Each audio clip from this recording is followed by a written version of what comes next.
Hello and thanks for joining us on TVC News at 4. We begin in Delta State, where security experts have recommended regular training and assessments of mental health of enforcement personnel to ensure optimal discharge of their duties with the professionalism and avoidance of unnecessary human rights violations.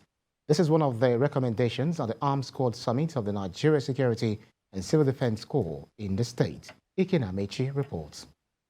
In the deployment of firearms by security operatives, sometimes there are misuse, which is mostly fatal, like the recent killing of 2 men in Warri by yet-to-be-identified security operative attached to a high-profile personality. At this summit in Asaba, security experts emphasized the need to act professionally at all times to ensure there are no human rights violations in their engagements.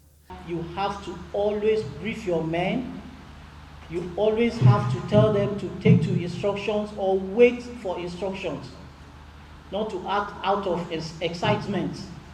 We are in a democracy, and every action taken outside the rule of law or the rules of engagement or the code of conduct has consequences.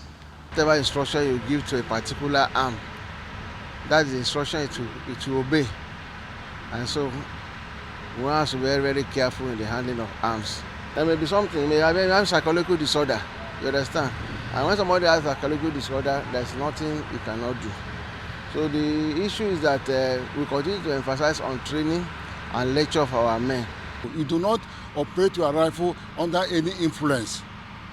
Some of them, because most of those accidental discharge you hear, is maybe they're under the influence of certain things. Are you getting me? So, but what we are trying to say here is that before you handle your weapon, you must be psychologically and emotionally stable. A concern for these security agents here is the increase in attacks on personnel and posts by criminal elements.